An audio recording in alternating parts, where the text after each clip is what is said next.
स्वागत है आप सभी लोगों का मेरे चैनल साइंस टू टेक्नोलॉजी में।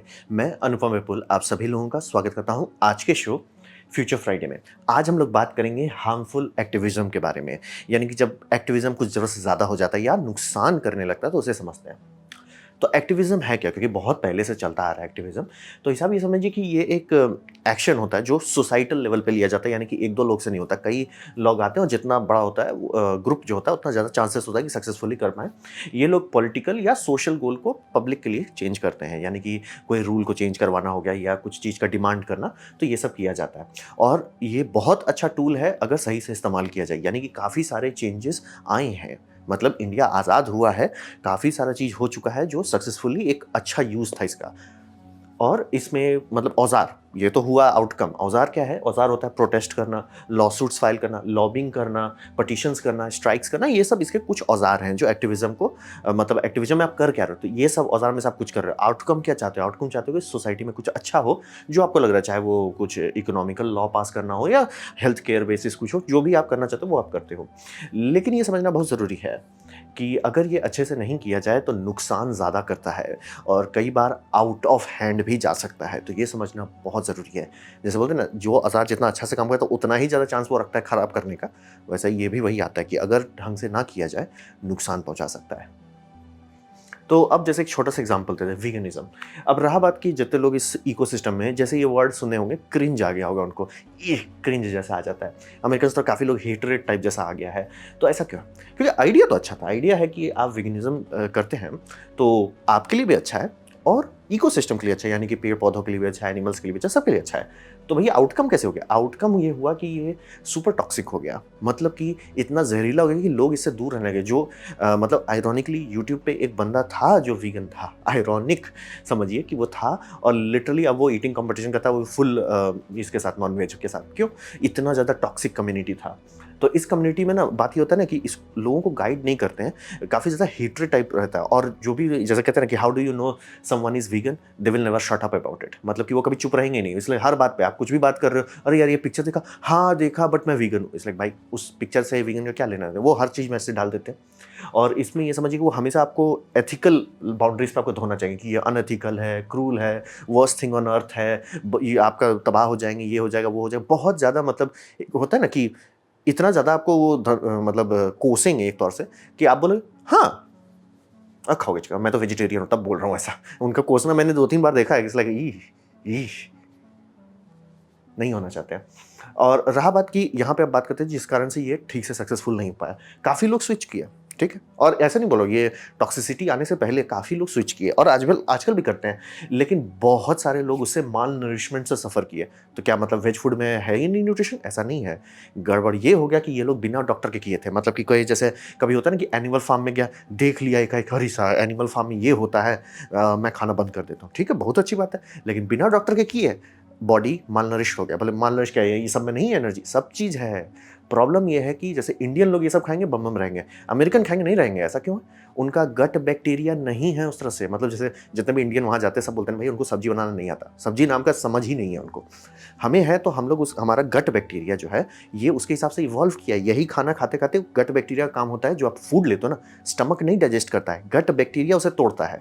गट बैक्टीरिया का अगर इकोसिस्टम बना है कि वो मीट्स को तोड़ने के लिए और वहाँ पे आप ज़बरदस्ती का रोटी डालने लगेंगे, वो बोले भाई मैं इसका क्या करूँ? उसके पास इको से असली आपको फेज़ आउट करना होता है। ऑब्वियसली मैं कहूँगा कि अगर आप सही में करना चाहते हैं लाइफ़ में, तो डॉक्टर से पूछें, डॉक्टर से करके करें, वो अच्छे से डिटेल में बताएँगे, लेकिन आइडिया यही होता है कि अगर आप बस ऐसे शॉक दे दिए अपने बॉडी को कि मैं खा रहा हूँ खाना, आप बोलोगे मैं तो खाना उतना ही खा रहा हूँ, कैलोरी उतनी जा बात है कैलोरी निकल नहीं रहा। मतलब आपका खाना जा रहा है और पेट से नीचे से निकल जा रहा है और कुछ नहीं हो रहा। उससे न्यूट्रिशन एक्सट्रैक्शन नहीं हो रहा। तो ये काफ़ी लोग सुनते हो ना जो बोलते हैं कि अरे वीगन से आपका हेयर लॉस होता है। कारण वही था, बॉडी का न्यूट्रिशन इतना पुअर हो गया, मतलब कहने को आप खा रहे हो, लेकिन न्यूट्रिशन आपका बॉडी नहीं निकाल पाया। आपने फेज़ आउट नहीं किया। फेज़ आउट में टाइम लग सकता है, आराम से आपको 4 महीने या 5 महीना लग सकता है, लेकिन आपने नहीं किया। अब आपको देख के सब लोग एग्ज़ाम्पल देते, देखो वीगनिज़्म से ये होता है कि दाँत झड़ने लगते हैं, नाखून गिरने लगता है, बाल झड़ जाते हैं। वो कारण वही था कि आपका बॉडी स्विच नहीं किया, मतलब समझ रहे हैं?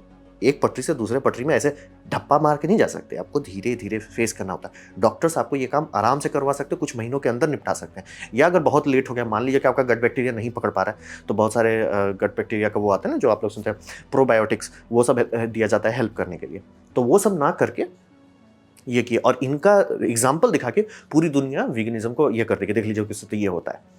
अब वही समझिए जितने लोग स्विच किए थे सबको वापस स्विच करना पड़ा हेल्थ के कारण, और उनका देखा देखी जो लोग बनने का चाह भी रहे थे वो भी छोड़ दिया कि भैया ये तो हेल्थ के लिए खराब है, और उससे ये सब का रेपुटेशन खराब हो गया कि वेजिटेरियन फूड में तो है ही नहीं है ना जी। ऐसा नहीं है, आपका गट बैक्टीरिया है तभी आप हैंडल कर सकते हैं। और हाँ, एक साइड इफेक्ट ज़रूर है कि आपको बहुत सारे टाइप के सब्जी खाने पड़ेंगे, ये ज़रूर साइड इफेक्ट है कि मतलब अगर आप मीट और एग्स को कंपेयर करते हैं तो मीट और एग्स में ये फायदा होता है कि एक ही जगह पे काफ़ी चीज़ मिल जा रहा है। वेजिटेबल्स में आपको बहुत सारे तरह के खाने पड़ेंगे, जिसको कहते हैं ना पौष्टिक आहार के लिए बहुत चीज़ खाना पड़ता है, बहुत ज़्यादा चीज़ खाना पड़ता है। और वही समझिए कि जितने लोग वो स्विच नहीं किए थे उनका फेलियर देख के आधा से ज़्यादा लोग जो ट्राई कर सकते थे वो भी बोले नहीं यार मेरे को अपने बाल नहीं छोड़ने। मैं पूछिए, बाल बहुत कीमती चीज़ है। मेरा इसलिए हुआ कि मेरी फैमिली में ऐसा चलता है बॉल्डिंग है, और जेफ बेजोस भी गंजा है और वो नॉन वेजिटेरियन है, तो ऐसा मत समझिए इसीलिए। और मतलब यंग लोगों में कभी ऐसा नहीं होना चाहिए था, लेकिन हो गया, बस साइड इफेक्ट वही है। तो यहाँ पे क्या कर सकते थे, जैसे इतना हल्ला उल्ला करने के, इतना टॉक्सीफाई करने कर क्या सकते थे। मतलब आपके अंदर है आग की मैं जानवरों को बचाना चाहता हूँ, सफरिंग कम करना चाहता हूँ, आपके अंदर है ये सब। विगनिज्म तो फेल हो गया पूरी तौर से, और आप भले कलो इधर उधर कहीं पे भी 50% भी नहीं क्रॉस किया है विगनिज्म, 50% भी नहीं किसी भी कंट्री में नहीं। इंडिया का 37 हो गया, वो घटते जा रहा है बाय द वे, तो फेल हो गया है, पूरी तरह से फेल हो गया। तो उसको क्या कैसे ठीक कर सकते हैं। तो आप ये समझिए कि आप किसी को ये मत बोलिए कि वीगन बनो, आप बस ये बोलिए ना कि आपको मीट की इंडस्ट्री से है ना, तो देखिए मीट की इंडस्ट्री जाने वाले नहीं है, ठीक है। आपको कितना पसंद हो या नफरत हो, नहीं जाने वाली है, लेकिन आप उसे कम जरूर कर सकते हैं। क्यों? क्योंकि डिमांड आपके हाथ में है। डिमांड पे आप थॉट लगा सकते हैं कि भैया क्या होगा अगर आप कम कर रहे हैं। तो यहाँ पे आप सीधा एग्जांपल दिए कि देखिए रॉक को देखिए, खूब खाता है, खूब मेहनत करता है, तो उसकी बॉडी बम बम रहती है। आप तो करते नहीं हो ना सर, आप तो जिम जाते भी नहीं हो, छोड़ दो दिन में हर दिन 4 घंटा खटना, वो तो आपसे होने से रहा। तो आपकी बॉडी का यहाँ पे सब चीज़ दिखने लगता है। आहा, हमारे तरफ से बोलते हैं मटकी हो गया है, मटकी हो गया है, टॉय हो गया है। तो वो तो आपको नहीं पसंद है ना सर, सब बोलेगा नहीं पसंद है। एक काम कीजिए ना सर, आप जैसे 4 किलो मान लीजिए खाते हैं, तो वो 4 किलो को 3 किलो कर दीजिए सर। छोड़िए मत, नहीं सर आपको पसंद है खाइए, अपना समझ खाइए, बस 3 करके देखिए ना सर। क्योंकि देखिए अगर आपकी बॉडी बर्न नहीं कर रही है, जो फ्यूल उसको मिल रहा है वो ओवर हो जाएगा। मतलब फैट है क्या एंड में, बैटरी है, एनर्जी के तौर पे स्टोरेज किया जाता है। अगर आप बर्न कर रहे हो, इनपुट और आउटपुट बैलेंस है, आप फिट रहोगे। इनपुट और आउटपुट बैलेंस नहीं है, बर्बाद हो जाएंगे, ये मटकी निकल आएगा। हिसाब वही होता है जिसका मतलब अगर आप जिम नहीं जा रहे हैं और तब भी आपको घटाना है, एक वही तरीका होता है कि आप जैसे जैसे कैलोरीज को बदल दीजिए प्रोटीन से। खाइए अभी भी उतना खाइए, आप दबा के खाइए, दिन भर खाइए, लेकिन अगर कैलोरीज को हटा के आप प्रोटीन से बदल दे रहे हैं, ऑब्वियसली डॉक्टर से कंसल्ट करके करें, आपका बॉडी का वेट अपने आप लॉस होने लगेगा। तो ये करके आप आराम से ऐसा कर सकते थे। ये मान ली पूरा वेगनिज्म का ये कि देखो यार हम लोग ऐसा कुछ काम करते नहीं है, जिम में ज़्यादा से ज़्यादा लोग जाते नहीं है, इक्का दुक्का लोग को छोड़ के ज़्यादा लोग हैं नहीं, और रेगुलर टाइम पे कि हाँ मैं डेली खट रहा हूँ, कि मतलब अगर मान लीजिए 500 कैलोरी खा रहा हूँ, 500 कैलोरी डेली खर्च कर रहा हूँ, वो बहुत कम लोग हैं। अब 500 कैलोरी आप जो नंबर लगाना है लगाइए, बस एग्जाम्पल बता रहे हैं। इनपुट और आउटपुट बैलेंस नहीं है, इसीलिए सब लोग का साइज तय हो जाता है, कारण वही है। और जवानी में दिखता नहीं है, क्योंकि जवानी में हमारा मेटाबॉलिज्म रेट बहुत हाई रहता है, कि मतलब बॉडी बन रहा रहता है, तो बम बम बम बम इस फ्यूल खपाते रहते हैं। जैसे वो 30 के बाद क्यों दिखने लगता है क्या, बस वही है, फ्यूल खपाना खत्म सर, हो गया, आपका बॉडी बन गया। अब इनपुट एंड आउटपुट घटाइए, नहीं घटा रहे हैं, तय हो जा रहा है। तो वीगनिज्म से ज़्यादा फायदा होता और मीट इंडस्ट्री कम हो जाती, कि मतलब नए पोल्ट्री फार्म्स खोलने की जगह अरे सर बिकता तो है नहीं, हम क्या खोलेंगे, तुरंत घट जाता सफरिंग दुनिया में, CO2 इमिशन कम हो जाते हैं, सबका भला होता है। लेकिन आप जो टॉक्सिकफाई कर दिए, जो लोग कर भी रहे थे वो भी छोड़ दिए, और जितने लोग का माल नरिशमेंट हुआ वो तो अब मतलब टीवी शो में दिखाया जाता है कि देखिए इससे ये होता है साइड इफेक्ट। मुझे खराब लगता है, देखिए मैं वेजिटेरियन हूँ, लेकिन मैं कभी नहीं किसी को बोलूँगा मैं वेजिटेरियन हूँ। इसलिए कोई बोलेगा कि यार वेजिटेरियन का क्या फ़ायदा है, नुकसान है, बोले देखो भाई मैं दिन भर चेयर में बैठा रहता हूँ, मैं नहीं खट रहा हूँ जिम में, मैं अगर खाने लगा एग और ये बस तय हो जाएगा। तो बात वही समझिए, यही टॉक्सिक आइडिया अच्छा था, अच्छा चीज़ करना चाहते थे, लेकिन टॉक्सिक हो गए। अब बात करते हैं दूसरा जो अभी रिसेंटली खूब चल रहा है, इन्वायरमेंटलिस्ट जो लोग थोड़ा ज़्यादा बह जाते हैं। यहाँ पे इनका दिल अच्छी जगह पे है, इस बात पे मैं दो राय नहीं लूँगा, लेकिन इनका ब्रेन जो है ना बहुत गलत जगह पे है, या तो ये सीधा आलसी है। ये दोनों में से क्या है मुझे नहीं पता, लेकिन दिल सही जगह है, दिमाग पता नहीं कहाँ चला गया है। और ये समझिए ये सब जनरली बहुत कम जानते हैं दुनिया के बारे में। जैसे चाहे आप किसी भी टीवी शो में देखें, कहीं पे भी न्यूज़ में देखें, कहीं पे भी किसी भी मीडिया में आप इनको देखें, आपको देख के लगेगा भाई तुमको कुछ पता है या नहीं। मतलब जेन्युइनली इनके मुंह से ऐसा ऐसा चीज़ निकलता है कि the world will and in 20 years. It's like किसने बोला? किसने बोला, कौन डेटा सेट है, उसका क्या असम्पशन है, उसमें क्या इनपुट है, क्या आउटपुट है, डिटेल बता, कुछ नहीं रहेगा। बस ये मोस्ट साइंटिस्ट अगर ये एकदम वेग पे वेग रहेंगे, कुछ नहीं पता इनको कि ये दुनिया एक्चुअली चलती कैसे है। इसीलिए बोल रहा हूँ शायद वो लेजी हैं कि मतलब क्योंकि मेहनत करना पड़ता है ना। मैं अगर किसी चीज़ के अगेंस्ट जाऊँगा तो मुझे पढ़ना पड़ेगा। मैं किसी प्रोफेसर से बात करूँगा तो बैठ के नंबर्स के साथ बात करनी पड़ेगी, मेहनत लगता है। ऐसे बस हुलू नहीं कर सकते, लेकिन एक्टिविस्ट लोग हुलू करते हैं। तो आपको साफ-साफ दिखेगा और इसीलिए इनके साथ जितनी क्वेश्चनिंग होती है, ये हमेशा ओन्ड हो जाते हैं। ओन्ड मतलब ऐसा समझिए कि इनकी धो दी जाती है अच्छा से, रिन-सुप्रीन से। आपको कई सारे न्यूज़ दिखेंगे। इक्का-दुक्का में होगा जिसमें एक्टिविस्ट एक्चुअली और वो सारे एक्टिविस्ट गारंटी मैं देता हूँ कि प्रोफेसर लेवल के होंगे, कि वो बात कर रहे हैं ना तो हाँ भाई, देखिए सर इससे ये कर सकते हैं, इसका ये फ़ायदा होगा, इससे ये साइड इफ़ेक्ट होगा।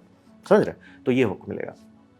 और यहाँ पे समझिए कि इनका जो सबसे बड़ा साइड इफ़ेक्ट होता है ना कि कंपनी को ब्लेम करना होता है कि ब्रिटिश पेट्रोलियम ये कर रहा है, भारत पेट्रोलियम ये कर रहा है, ये कर रहा है, वो कर रहा है, ये कर रहे हैं, जो भी कर रहे हैं। बात है कि ये सबको कुत्ता नहीं काटा है। ब्रिटिश पेट्रोलियम हो, चाहे आपका इंडियन ऑयल हो, ये सबको कुत्ता नहीं काटा कि ये जाके ऑयल रिग्स बनाते हैं।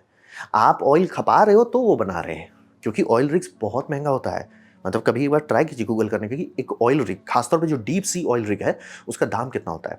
और ये देखिए कि उसको कितना साल का लीज़ पे बनाया जाता है कि भैया हम इसको बनाएँगे, कितना साल तक हमें ऑयल बेचना पड़ेगा, तब जाके हमारा प्रॉफ़िट होगा। आप थोड़ा देखिए एक बार, थोड़ा हिल जाइएगा कि कितना सालों में बात होता है। और बाय द वे साल नहीं है वो, दशकों में बात किया जाता है। 10 ईयर्स का यूनिट्स होते हैं उसके। तो उतना खर्चा क्यों कर रही है कंपनी? क्योंकि आप खा रहे हो। जैसे सब लोग गैस पाइपलाइन नहीं बनना चाहिए, इट्स लाइक गैस पाइपलाइन का ज़रूरत कहाँ से आ गया? कोई सेनेटर बैठ के नहीं गैस पी रहा है कि भैया हम गैस पी रहे हैं तो हमको गैस चाहिए। आप का खपत बढ़ रहा है। आप अपने घर में सोलर लगाने की जगह पे ये सब हुलू-लुलू कर रहे हो, तो आपका डिमांड बढ़ा। आपका देखिए-देखिए बाकी सबका भी डिमांड बढ़ रहा है। सब आगे बढ़ना चाह रहे हैं, सबको चाहिए कंफर्टेबल, सबको चाहिए ये, सबको चाहिए वो। तो डिमांड बढ़ रहा है। वो डिमांड को सॉल्व करने के लिए गैस पाइपलाइन बिछाया जाता है। तो कारण वही समझिए कि कंपनी को ब्लेम करना और ये मतलब विलिफाई कर देते कंपनी। अब कंपनी झाड़ जाता है कि भैया ये क्या बात हुई? पी तुम रहे हो, खरीद तुम हमसे रहे हो और हम ही को गाली दे रहे हो। ये वही वाली बात हो जाती है। तो वही समय अंडरस्टैंडिंग ये करना बहुत ज़रूरी है कि अगर एनर्जी का मतलब आप चाहते हो कि डिकार्बनाइज़ हो, हमें सुधरना पड़ेगा। बाहर उनको बोलने का कोई मतलब नहीं कि ओ ये कर रहे हैं, वो कर रहे हैं। खरीद तो आप ही रहे हो ना। जैसे रशिया के पास इतना पावर आ गया कि ऑयल का पावर आ गया, कहाँ से आ गया? खरीद रहे थे ना यूरोपियंस। अगर यूरोपियंस नहीं खरीदे तो पावर नहीं रहेगा उतना। तो देखिए अब वो कर रहे हैं कि अब भैया रिन्यूएबल्स में जाएँ। तो यही समझना है, पावर आपके हाथ में है, कंज्यूमर के हाथ में हमेशा होता है। और ये बहुत बार इनके बात में, वार्तालाप में, जितने भी डिज़ाइन में देखता हूँ, इनको मैजिक खोजना रहता है कि हमको कुछ ऐसा दे दो, हमको फ्यूज़न दे दो, हमको ये दो, जो चीज़ है नहीं, वो इनको चाहिए कि मतलब 0% कार्बन इमिशन होना चाहिए। वो तो होगा नहीं ना सर, पॉसिबल ही नहीं है, फिज़िक्स अलाउ नहीं करता, आप कहाँ से कर दीजिएगा? जैसे कि मैं बार-बार बोलता हूँ कि हाइड्रोजन से आप प्लेन नहीं चला सकते, क्यों नहीं चला? उसमें हेड एनर्जी नहीं है, पर मेगाजूल पर लीटर है ही नहीं। हमें जब तक हाइड्रोजन को कार्बन से नहीं बाँधा जाएगा, वो नहीं काम करेगा। कार्बन में प्रॉब्लम नहीं है, हम लोग एक्स्ट्रा कार्बन डाल रहे हैं, उसमें प्रॉब्लम है। तो अब रहा बात की नहीं नहीं हमको बैन करना है, अब वो ऊटपटांग चीज़ करेंगे, उससे और नुकसान होगा, बस पोल्यूशन आउट ऑफ साइट हो जाएगा। जैसे कि हाइड्रोजन कार चलाएंगे हम, ठीक है, कहाँ से आ रहा है सर का? वो जो नेचुरल गैस का वेल बनाया हुआ है ना, वो वहीं से आ रहा है। तो फ़ायदा क्या हुआ? बात वही समझना होता है कि मैजिक के पीछे भागने से ना ये बहुत ज़्यादा एक्चुअल डेवलपमेंट को रोक देते हैं। एक्चुअल डेवलप अरे क्या होगा अगर सारे जितने पेट्रोल गाड़ी हैं, वो सारे पेट्रोल गाड़ी का हम एफिशिएंसी बढ़ा दें, उसका इमिशन स्टैंडर्ड टाइट कर दें, जो कि देखिए हर साल सरकार कर रहा है। धीरे-धीरे करके माइलेज बढ़ाते जा रहे हैं, धीरे-धीरे करके हम लोग इमिशन टाइट करते जा रहे हैं। आराम से बहुत कम नुकसान कर रहे हैं, लेकिन उसकी जगह पे आप एक पूरा नया इकोसिस्टम बना दो ज़बरदस्ती का। और ज़बरदस्ती का उसका जो साइड इफेक्ट होगा, जो कार्बन, बस वो नज़र में नहीं आएगा कि भैया एग्ज़ॉस्ट पाइप से निकल रहा है, वो कहीं और हो रहा है, कहीं फैक्ट्रीज़ में हो रहा है, कहीं माइन्स में हो रहा है, तो आपको टेंशन नहीं है। तो ये समझना बहुत ज़रूरी है कि हमेशा आगे बढ़ने के लिए आपको बस ये देखना होता है कि मैजिक के पीछे मत भागिए। बस ये भागिए कि जो हम आज यूज़ कर रहे हैं उससे बेटर है कि नहीं। मतलब आप 2G फ़ोन से 3G फ़ोन पे कूद सकते हैं, 2G फ़ोन से 5G पे नहीं कूद सकते। 2G to 3G, 3G to 4G, 4G to 5G, ऐसे ही गाड़ी चलेगी। और इनको एग्जाम्पल से लीड करना आता ही नहीं कि मैं ऐसा कर रहा हूँ। जैसे कि होता है ना कि ये देखिए मेरा घर है, इसमें हम पानी को काफ़ी अच्छा से रिसाइकिल करते हैं, इसमें सोलर लगा हुआ है, काफ़ी कम कार्बन फुटप्रिंट होता है। देखिए कचरा को हम ऐसे खुद से डिकम्पोस्ट कर देते हैं, इसमें बायोगैस में बदल देते हैं, उसको हीटिंग के लिए यूज़ करते हैं। और यूरोप में बहुत ठंडा पड़ता है तो हीटिंग के लिए यूज़ करते हैं। इंडिया में पता नहीं उसका खाना बनाने में भी यूज़ कर सकते हो, जो भी है। तो लीड बाय एग्जाम्पल करेंगे और अगर आपकी लाइफ अच्छी है तो लोग देख के खुद कॉपी करना चाहेंगे। जैसे कि बैंगलोर में लोग सोलर क्यों लगा रहे हैं? सबको बिजली बिल से परेशानी होती है, ठीक है, आपको भी होती है, मेरे को भी होती है। अब देख रहा है कि कोई एक बंदा थोड़ा-सा खर्चा करके कि भैया बहुत खर्चा होगा, लेकिन खर्चा करके उसने सोलर लगा दिया। और उसका 3-4 मतलब आपका बात-उत हो रहा है, देख रहे हैं कि यार उसके घर में तो बहुत सारा चीज़ आने लगा बिजली का। तो बोले भाई कैसे हो रहा है? अरे पैसा बच रहा है ना सर। हमने जो इसका लोन उठाया था वो 5 से 8 साल के अंदर रिटर्न ऑन इन्वेस्टमेंट हो जाता है। उसके बाद आप शुद्ध प्रॉफिट में चलते हो फॉर अराउंड 10 ईयर्स। समझ रहे हैं? उन्होंने अब वो देखा देखी सब लोग और लगा रहे हैं कि भैया पैसा जमा करो ही करो, नहीं तो भैया बिजली बिल ही हमें ले देगा। तो वो होता है लीड बाय एग्जांपल। आप सक्सेसफुल रहिए, सब देखा देखी खुद करेंगे, आपको फोर्स नहीं करना पड़ेगा। वो इनसे होता नहीं है। और अंडरस्टैंडिंग के मामले में माय गॉड ये लोग कितना कम अंडरस्टैंडिंग रखते हैं कि हैरानी हो जाता हूं मैं कि इनको अंडरस्टैंडिंग कार्बन साइकिल कंप्लीट होना चाहिए। यानी कि कार्बन कहाँ से बन रहा है, कहाँ जा रहा है, वो सब देखना होता है। जैसे कि प्लास्टिक बैग के पीछे ये लोग हल्ला करेंगे, प्लास्टिक बैग बैन करो, तो उसको रिप्लेस किससे करेंगे सर? वो आंसर है नहीं इनके पास। तो होगा कपड़ा का बैग करो। एक कपड़ा का बैग में करीब करीब 1 लाख प्लास्टिक के बैग जितना का CO2 हो सकता है। कपड़ा का बैग आ कहाँ से रहा है? कॉटन से आ रहा है। कॉटन कहाँ से आ रहा है? अब देखिए कि उसका CO2 इमिशन कितना है, धड़धड़ा के। तो प्लास्टिक में क्या प्रॉब्लम है? हाँ, तो क्या प्रॉब्लम सॉल्व कर सकते हैं? हाँ, उसे क्या कर सकते हैं? प्लास्टिक को आप कलेक्ट कर सकते हैं। ये आपके लिए दिक्कत होगा, प्लास्टिक कलेक्ट करने का इकोसिस्टम हमारा अच्छा नहीं है। लेकिन अगर मान लीजिए कर लेते हैं, उस इकोसिस्टम पे गवर्नमेंट मेहनत करता है कि कलेक्ट कैसे करते हैं प्लास्टिक वेस्ट, उसको क्या कर सकते हैं? उसे आप आराम से पायरोलाइसिस कर सकते हैं, यानी कि उसे एक प्रेशर कुकर में पका सकते हैं बिना ऑक्सीजन के, वो लिक्विड में बदल जाएगा। और लिक्विड क्या होगा? Liquid diesel. उसे डीजल में मिक्स कर सकते हैं या ऐसे कुकिंग और हीटिंग फ्यूल के तौर पर यूज़ कर सकते हैं सीधे। वो हाइड्रो मतलब वो फॉसिल फ्यूल से निकला था, आप उसे बस वापस लिक्विड फॉसिल फ्यूल, उससे माइक्रो प्लास्टिक का इमिशन खत्म हो जाएगा। तो ही समझे। लेकिन क्या वो 100% CO2 हटा देगा? नहीं।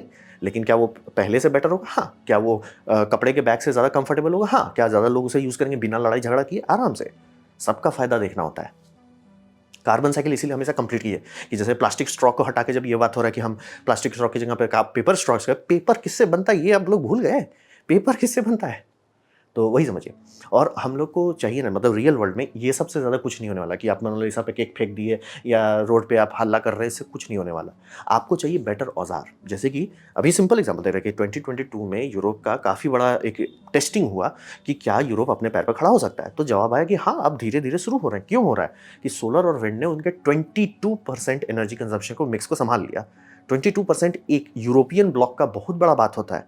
इंडिया में भी वही हो रहा है। अब ये औजार को देख के हाँ भाई, हम कर सकते हैं। ये औजार जैसे जैसे बढ़ते जाएंगे, हर कंट्री खुद ब खुद करेगी। अब बोलेगी ऑयल कंपनी रोकना चाहिए, नहीं रोकेगी और रोक सकती भी नहीं है। कैसे रोकेगी? ऑयल कंपनी अगर बोलती है गवर्नमेंट आप मत करो, गवर्नमेंट बोलेगा ठीक है सर, आप सस्ते में तेल दो। सस्ते में आप दे नहीं सकते क्योंकि सारे जितने easy to use oil wells थे खत्म हो गए हैं। अब ज़्यादा नीचे जाना पड़ता है, ज़्यादा टका देना पड़ता है। कहाँ से आएगा सर? और सोलर सस्ता है। सोलर लोग अपने घर में लगा रहे हैं, स्कूल्स में लगाए जा रहे हैं, हर जगह हो रहा है। बहुत सारे तो मतलब जो टेक पार्क्स हैं वो तो स्टार्ट में ही डिज़ाइन कर रहे हैं कि भैया हमारा छत ऐसे रखो ताकि बम बम सोलर मिले। तो ये समझने वाली बात ज़रूरी है कि हमें बेटर औजार चाहिए, बिचिंग नहीं चाहिए कि वो गुमराह है ये नहीं सर। हमारा कंजम्पशन है, हमारे कंजम्पशन को पूरा करने के लिए ये सब कंपनी फ़ायदा उठा रही है। आप अपना कंजम्पशन पे थोड़ा सा ही ब्रेक लगाए और हर आदमी थोड़ा थोड़ा थोड़ा करके ब्रेक लगाए, देश बदल जाएगा। नहीं तो वही बात होगा कि जर्मनी में न्यूक्लियर प्लांट बन रहा था, उस पे हल्ला करके उसको ब्लॉक कर दिया, फिर अब गंदा कोल जलाना पड़ रहा है क्योंकि ढंग का कोल आता है ऑस्ट्रेलिया से। जर्मनी में ढंग के कोयले मिलते नहीं है, तो वो गंदा कोल जला रहे जो पर यूनिट ऑफ इलेक्ट्रिसिटी ज़रूरत से ज़्यादा कार्बन डाइऑक्साइड बनाता है। फ़ायदा क्या हुआ सर? वही बात है कि हमें बेटर औजार चाहिए, ना कि बिचिंग। ये होता है इन्वायरमेंटलिस्ट का साइड। और ये सबसे तो लोग बस गुस्सा आ जाते हैं। ये क्या है? मतलब आप आम पब्लिक की लाइफ में झिंगा लाला करके क्या कर लेंगे? इसीलिए बोल रहे बेटर औजार दीजिए, बेटर टूल दिखाइए कि देखिए सर ये कीजिएगा, प्रॉफिट होगा। प्रॉफिट होगा सर, लोग चुपचाप से करने लगेंगे। अब बात करते हैं जो सबसे कड़वा वायरस अभी लग गया है सबको, वो है परफॉर्मेटिव एक्टिविज्म। यानी कि ये सोशल मीडिया का जो ग्रोथ हुआ उसका साइड इफेक्ट होगा ना, काफ़ी लोगों को लगता है कि सबके पास वॉइस है। जैसे कि मैं यूट्यूब पे हूँ, मेरा एक वॉइस है, तो वो वॉइस ऐसे नहीं आया, उसको काफ़ी मुझे सब्सक्राइबर बनाने पड़े, वीडियोस डालने पड़े, काफ़ी लोगों का सपोर्ट आया, तब जाके मैं यहाँ आया। अब बात है कि आप ट्विटर वूटर पे हो या इंस्टाग्राम पे हो, तो कई बार ऐसा लगता है ना कि आपके पास डायरेक्ट आ गया। अगर मान लो कोई पोस्ट वायरल हो जाए तो वहाँ पे ये समझिए कि सब लोग कूदने लगे। तो ये सोशल मीडिया का है, इकोसिस्टम सोशल मीडिया का ऐसा ही है। सब कोई क्लाउड खोजता है, तो उसमें क्लाउड जो होता है ना बहुत बहुत करोसिव होता है। जैसे हम लोग कहते हैं मोरल सुपीरियरिटी, उसको इंग्लिश में कहा जाता है moral superiority is a hell of a drag. मतलब वो समझिए कि अगर आपको मोरल सुपीरियरिटी, मैं एक अच्छा काम कर रहा हूँ, आपका खड़ा हो जाएगा, आप बड़े हो जाओगे कि मैं हूँ, मैं देश को बचा रहा हूँ, मैं दुनिया को सुरक्षित कर रहा हूँ। भले आप आईफोन में ट्वीट कर रहे हो जिसका सबसे ज़्यादा ई वेस्ट पर बनता है, लेकिन मैं देश बचा रहा हूँ, मैं पर्यावरण को कर रहा हूँ, मैं हुलू कर रहा हूँ, आपको बड़ा लगेगा कि मैं बड़ा हो गया। तो वो समझिए कि एंड में आउटकम क्या होता है? वो सिर्फ हल्ला करते हैं, फ्रस्ट्रेटिंग होता है, और एंड में हैशटैग वर्सेस हैशटैग हो जाता है कि भैया ये हैशटैग वर्सेस ये हैशटैग, ये वर्सेस, मतलब जो देखते हैं ना डिवाइड्स कहाँ से आ रहे हो, डिवाइड वहीं से आ रहा है। और इको चैम्बर का सबसे बड़ा साइड इफेक्ट ये होता है ना कि जब आप हैं उसमें तो इल्यूजन दे देता है कि मेजॉरिटी एक्सेप्टेंस का। इल्यूजन का मतलब ये समझिए कि आपको लगेगा कि सब लोग एग्री कर रहे हैं, क्योंकि मतलब ट्विटर का भी खुद का डेटा है कि सिर्फ 25% Twitter users data tweets create करते हैं, और टॉप उसका निकालेंगे तो 1-2% ही है। 1-2% लोगों का ट्वीट ही घूम फिर के सर्कुलेट होता है पूरा ट्विटर में। तो वो 1-2% का ओपिनियंस आपको लगता है कि वही है, मतलब क्या बोलें, आपका पूरा जितने भी लोग ट्विटर यूज़ कर रहे हैं सब एग्री कर रहे हैं, वैसा नहीं होता। दूसरी बात, ट्विटर बहुत कम लोग यूज़ करते हैं, बहुत बहुत बहुत कम लोग यूज़ करते हैं। मतलब इंडिया में ट्विटर का यूज़र बेस बहुत कम है और यूट्यूब का यूज़र बेस बहुत ज़्यादा है। तो ये समझना बहुत ज़रूरी है कि एको चैम्बर में घुस जाएंगे ना तो लगेगा कि अरे ये सब लोग एग्री कर रहे हैं, सब ये करना चाहते हैं, लाइक। और रियल वर्ल्ड में आइए, बाहर जाइए, बगल वाले दुकान से पूछिए, लाइक क्या कुछ कुछ हो रहा है, सेंस ही नहीं बनेगा। तो ये समझने वाला बहुत बहुत ज़रूरी है कि एको चैम्बर्स में फंसने में यही सबसे बड़ा साइड इफेक्ट होता है कि आपको मेजॉरिटी का कंसिस्टेंस होने का फील आ जाएगा कि ओ सब लोग पूरा भारत में यही करना चाहते हैं, भले बाहर 99% लोग नहीं करना चाहते, आपको लगेगा कि ये करना चाहते हैं। और घूम घूम फिर के ना ये उस तरह के लोगों का इकोसिस्टम जमावड़ा बन जाता है ना, जो लोग सोशल क्रेडिट खोज रहे हैं, ना कि ट्रू चेंज। कि मतलब मैं अच्छा फील करना चाहता हूँ, मैं ऑर्गेज़म लेना चाहता हूँ, मुझे मुझे अच्छा लगना चाहिए कि मैं कुछ कर रहा हूँ ज़िंदगी में। इट्स लाइक भाई, करो ज़िंदगी में, अगर आपको कुछ सही में अच्छा करना है करो। ये हैशटैग करना, ट्वीट करना, ये सब कुछ करना नहीं है, ये सब करना कुछ नहीं है। और वही समझिए, और ये फीलिंग ऑफ अकम्प्लिशमेंट भी दे देता है कि आपको लगता है कि सपोर्ट कर रहे हैं, फीलिंग ऑफ अकम्प्लिशमेंट, लेकिन आपने कुछ तो किया नहीं। रियल वर्ल्ड में तो कुछ चेंज नहीं हुआ। आप कहेंगे oh global warming is bad, this is bad, this is why we have to use oil, फिर बैठ के आप अपनी 1.6 लीटर की गाड़ी में हुई हुई कर रहे हैं। भैया फ़र्क क्या पड़ा तब?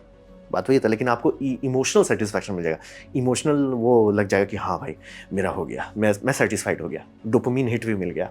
तो वही समझिए।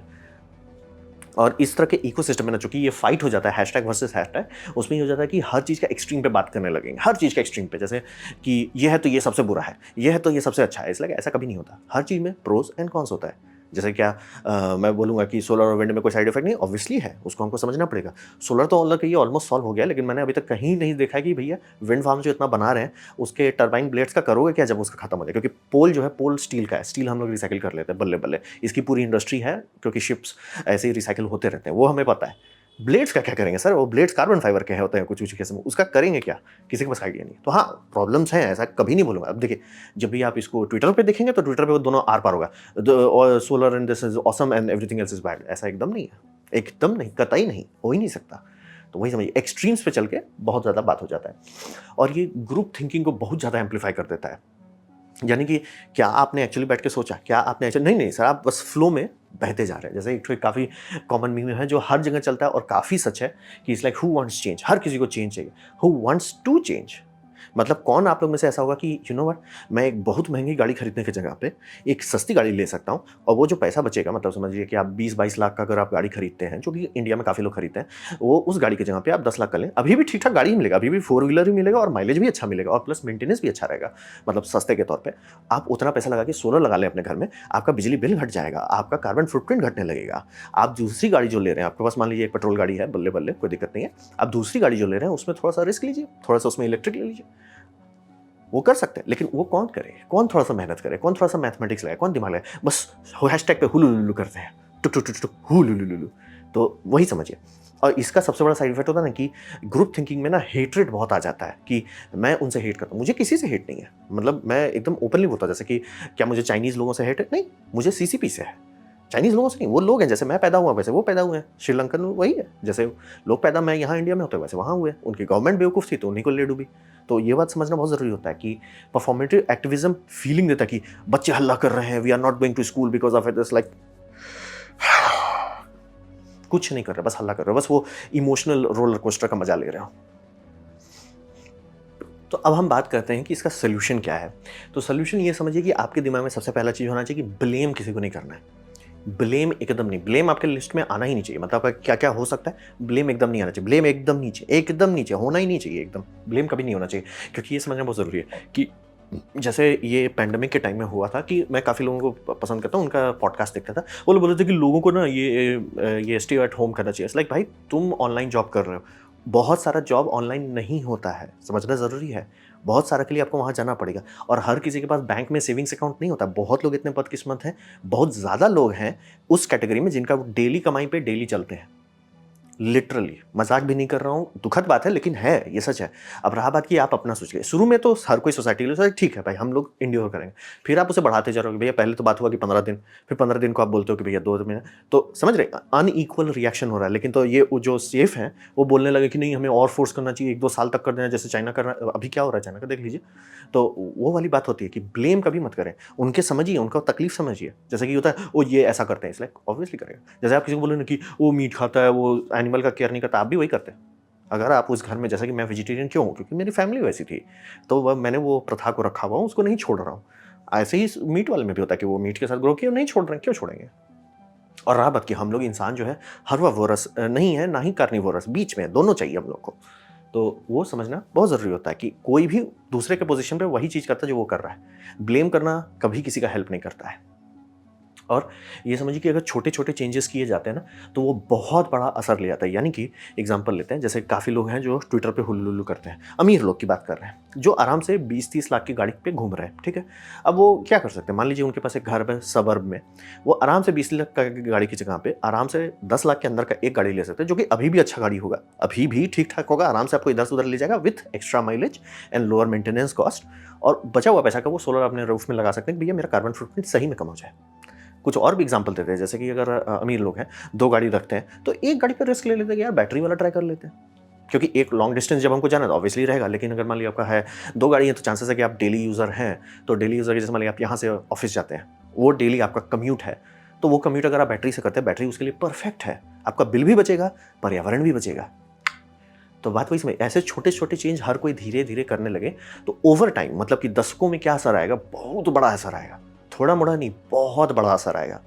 तो बात है कि वो उसके पीछे भागिए, ना कि इन एक्शन के पीछे। इन एक्शन जो होता है ना, जब आप लोगों को गुस्सा दिला दो। जैसे कि मतलब कोई सही रास्ता पे चल रहा है, जैसे मैंने बताया ना कि वीगनिज़्म में क्यों इतना लोग, क्योंकि वो लोग हेट्रेड जो दिखाने लगे, आप मीट खा रहे हो तो हेट्रेड है, आप मिल्क कर रहे हो। मिल्क पे तो बोला तो भाई मैंने हाथ ही खड़ा कर दिया, भाई जी ना। मिल्क में मना करोगे तो I am sorry, I am out, I am out. तो वही समझिए कि उन्होंने, मैं तो जाने को भी था, लेकिन समझ रहे, मेरे को उन्होंने पुश ऑफ कर दिया। तो वही समझिए, किसी को गुस्सा दिलाना, विलेनिफाई करना गारंटी देता है कि वो चेंज नहीं करेगा। नहीं, हमसे गाइड कीजिए ना, सर ये कर सकते हो, प्रॉफिट होगा सर, पैसा बचेगा, तुरंत करेंगे। और ये एक बहुत ज़रूरी बात है इंसानी साइकोलॉजी का, कि चेंज जो है ना टाइम लगेगा। जैसे कि हम लोग कोल से ऑयल की तरफ एक दिन में नहीं आए। मतलब कि हमारा स्टीम से जो चल रहा, कोयला से चलने वाला जितना इंजन था, वो एकाएक अगले दिन नहीं डीजल में बदल गया। पहले तो बहुत टाइम में डीजल रहते थे, तो उसके पीछे कोल स्टीम रहते थे, भैया डीजल खराब हो गया तो ये चलाएंगे, क्योंकि डीजल रिलायबल नहीं था। शुरू में कैसे होगा?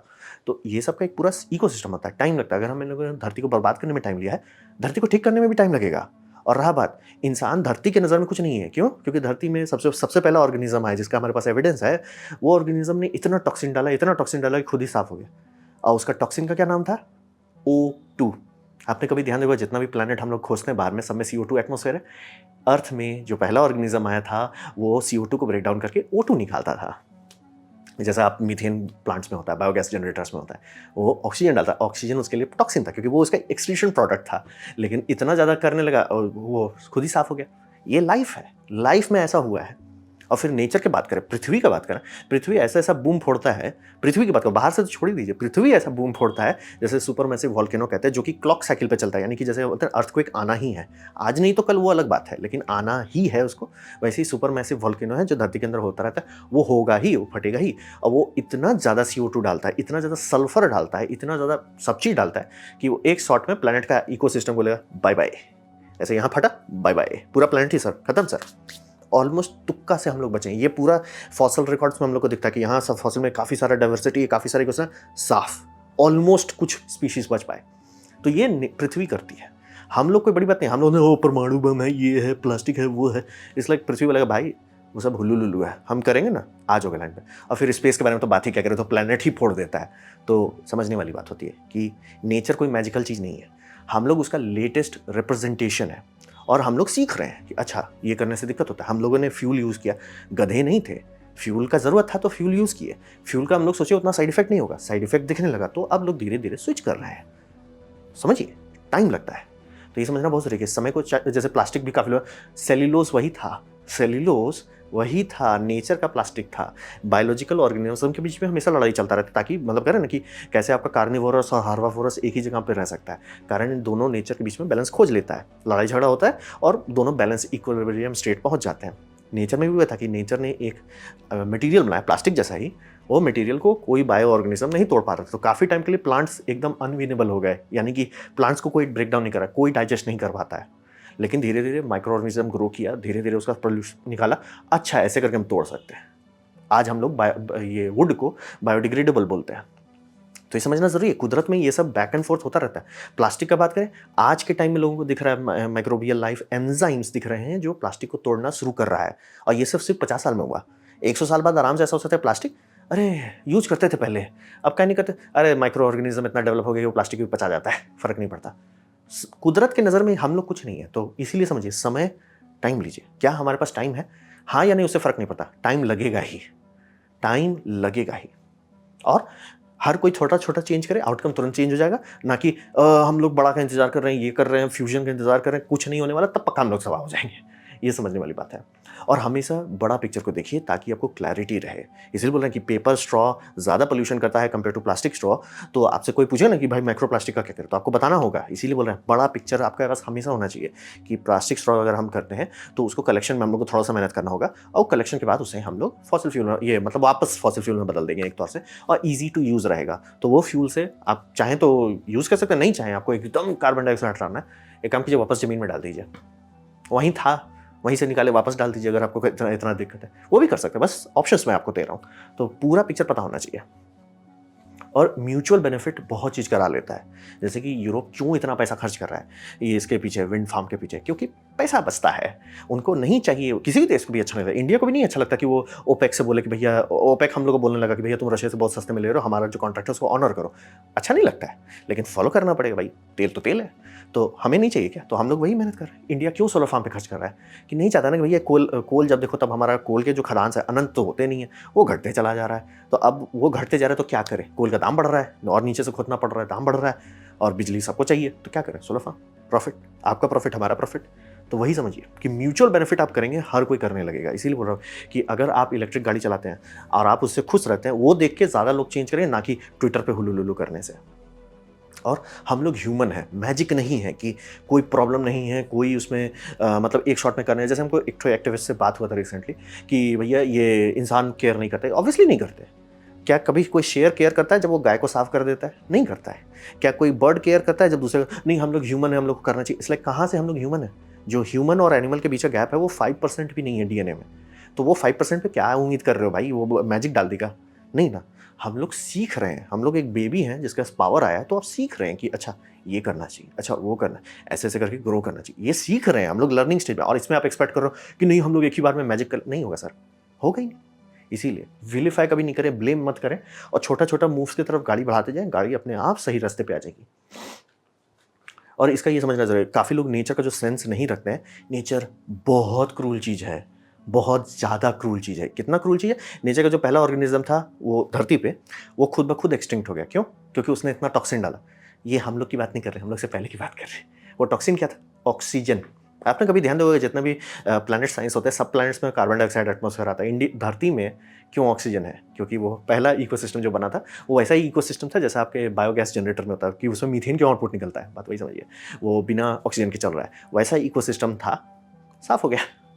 और फिर आपको प्लास्टिक, नेचर ने पेड़ बनाए, पेड़ में इकोसिस्टम डेवलपमेंट हुआ, वो इकोसिस्टम से उन्होंने एक एल्गोरिदम बनाया, जो एल्गोरिदम से लकड़ी बना, वुड, सेल्यूलोस। वो एल्गोरिदम इतना स्ट्रांग था कि उसे तोड़ने के लिए कोई ऑर्गेनिज्म नहीं था। यानी कि वुड है, आज आप वुड को बायोडिग्रेडेबल कहते हैं, लेकिन वुड एक पूरा इकोसिस्टम, पूरा फॉसिल रिकॉर्ड में वुड एक टाइम पे था कि यहाँ पेड़ हो गया तो इसका कुछ नहीं किया जा सकता, क्योंकि कोई माइक्रो ऑर्गेनिज्म था ही नहीं जो उसे तोड़ पाए। तो क्या हुआ नेचर में, इसलिए नॉर्मल कहते हैं ना, तलवार और ढाल का, वो वाला नॉर्मल था। फिर एंजाइम डेवलप हुआ जो वुड को फाइनली डाइजेस्ट कर पाए, तब जाके वुड का मैनेजमेंट हुआ।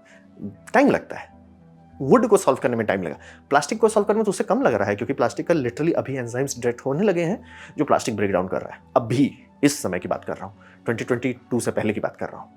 तो वही समझिए कि गाड़ी खुल गई है, नेचर प्लास्टिक को भी सॉल्व कर देगा, या हम ही लोग कर देंगे। तो ये समझना बहुत जरूरी है कि नेचर बहुत क्रूर है। जैसे कि बोलते हैं प्लैनेट हम लोग को केयर करता है, इसलिए planet does not care, plant does not give a chill. उसका जब मूड हुआ सुपर मैसिव वॉल्केनो फोड़ देगा, काम खत्म, चलिए सर हटिए, और करता ही रहता है। ये साइक्लिक है, मतलब कि हर 5 से 6 मिलियन ईयर्स में होता है। हमें पता भी नहीं कि आखिरी वाला कितना साल हो गया या अब अगले वाले में बचा कितना है। और एक सुपर मैसिव वॉल्केनो, हम लोग जितना परमाणु बम किया ना, इसलिए देखो पटाखे फोड़ रहे हैं परमाणु बम, इसलिए समझने वाली बात है। नेचर बहुत क्रूल है। नेचर के जो ऑर्गेनिज्म एक दूसरे के साथ करते हैं, आप और हम भाई इतना क्रूल नहीं जाते। नेचर बहुत क्रूल है। इंसान ह्यूमेन होता है, ह्यूमंस आर ह्यूमेन। हम लोग हैं जो केयर करते हैं। हमें बस सीखना है और आगे बढ़ना है। मतलब ये डीएनए का जो 5% ग्रोथ है, उस 5% पे कितना लोड डालिएगा, टाइम लगेगा। वही सीख रहे हैं हम लोग, चल रहे हैं। और ह्यूमन हमेशा आना चाहिए। काफ़ी लोगों का मैं देखता हूँ कि एंटी ह्यूमन जो बिहेवियर हो जाता है, वो बिहेवियर अगर आप डालें, आप दिखाए, तो जो चेंज हो भी सकता है, जो समस्या हम लोग सॉल्व भी कर सकते थे, लोग तुरंत अपना गियर चेंज करेंगे, वो सीधे चले जाएंगे burn everything to the ground. यानी कि मुझे कोई लेना देना ही नहीं। जब ह्यूमंस ही नहीं रहेंगे तो मुझे लेना देना क्या। और ये मैं काफ़ी लोगों में देता हूँ, यंग लोगों में, कि भैया मैं तो बच्चे ही नहीं रहेगा, तो भैया तो फर्क क्या पड़ता है। तब फर्क क्या पड़ेगा धरती में और मार्स में। मार्स में भी तो कुछ नहीं है ना, धरती में भी कुछ नहीं रहेगा। अगर हम नहीं है तो मार्स का क्या वैल्यू है, हम नहीं है तो धरती का क्या वैल्यू है। पेड़ जो होता है ना, जंगल में पेड़ गिरा किसने देखा, वही वाला बात हो जाता है। हम लोग हैं, कॉन्शियसनेस है, वो उसके बचाए रखना बहुत ज़रूरी है। हम लोग सबसे ऊपर आते हैं। क्या हम लोगों ने नुकसान किया धरती का? हाँ। क्या हर ऑर्गेनिज्म ऐसा करता है? हाँ। हम लोग बस ज़्यादा पावरफुल हो गए, तो अब सीख रहे हैं कि भैया वो पावर कैसे संभालते हैं। धरती को कुछ नहीं हो रहा, और धरती बोलते ना छींक देगा तो साफ हो गया सारा इकोसिस्टम, आई एम सॉरी ब्रॉयज, खत्म हो गया। फिर स्पेस की बात करें तो वो तो प्लैनेट ही फोड़ देते हैं, तो क्या कर लीजिएगा।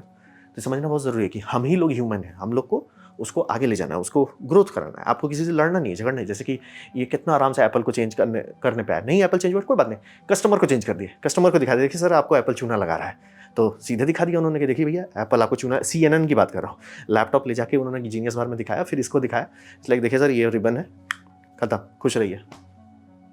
जैसे ये बंदा है, मुझे सही में जनरल गुस्सा लगता है। छोटी छोटी लड़की सब जा रही हैं कि हमको क्लाइमेट चेंज, ये बंदा क्यों नहीं गया भाई।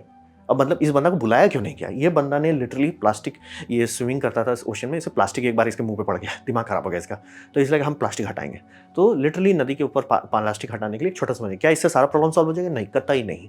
लेकिन क्या कुछ नहीं से कुछ बेटर है? हाँ। तो किया ना उसने काम। तो वही समझिए कि एग्जाम्पल दीजिए कि मैं समस्या आया, मैंने समस्या को सॉल्व किया, लोग आ गए। ये सीधे लड़ रहा है कि देखिए कंपनी नौटंकी कर रही है कि हम लोग रिपेयर ना कर पाए, उससे ई वेस्ट बनता है, उससे सारे लोग लूटते हैं, क्योंकि हर किसी के पास इतना पैसा नहीं है कि वो जब देखो तब हर 2 साल में नया लैपटॉप खरीद सके, या लैपटॉप पे थोड़ा सा हवा पड़ गया तो वो खराब हो गया तो उसके बाद टैग कर दो, फिर एप्पल बोलेगा देखो सर तुम तो गरीब हो तो तुम मर जाओ। ऐसा तो नहीं चलेगा ना सर। तो ये इस तरह के लोगों को ज़्यादा फोकस मिलना चाहिए, ना कि एक्टिविस्ट हुलुलुलु करने वालों को। वही समझिए, ह्यूमंस मस्ट कम फर्स्ट, नहीं तो जो बचे रहेंगे वो सीधे पृथ्वी को साफ करेंगे। और क्या पता सही में हम लोग सुपर मैसिव वॉल्केनो से भी आगे चले जाएं। बाय द वे ज़ार बम्बा उतना पावरफुल नहीं है, सुपर मैसिव वॉल्केनो उससे बहुत ज़्यादा पावरफुल है। तो अभी तो हमारे पास कोई हथियार नहीं है जो सही में उतना बूम कर सके, बट मैं बेट नहीं लगाना चाहता हूँ। तो ये था मेरा प्रेजेंटेशन हार्मफुल एक्टिविज्म के बारे में। उम्मीद करता हूँ आपको अच्छा लगा, कुछ सीखने मिला, कुछ समझ में आया। अगर ऐसा है लाइक कर दें, दोस्तों शेयर कर दें, उससे मेरा काफ़ी भला होगा। नहीं अच्छा लगा, नहीं पसंद आया, कोई बात नहीं, आप डिसलाइक दबा सकते हैं। मैं कहूँगा डिसलाइक 2 बार दबाएं, उससे मुझे पता चलेगा कितना नापसंद हुआ है। मैं आपसे कहूँगा कमेंट लिखें, मैं हर कमेंट को पढ़ने की कोशिश करता हूँ। आपसे कहूँगा सब्सक्राइब कीजिए, बेल दबाइए अगर आप फ्री हैं तो। आपने हर वीडियो देखा, जानकर मुझे बहुत खुशी हुई। धन्यवाद।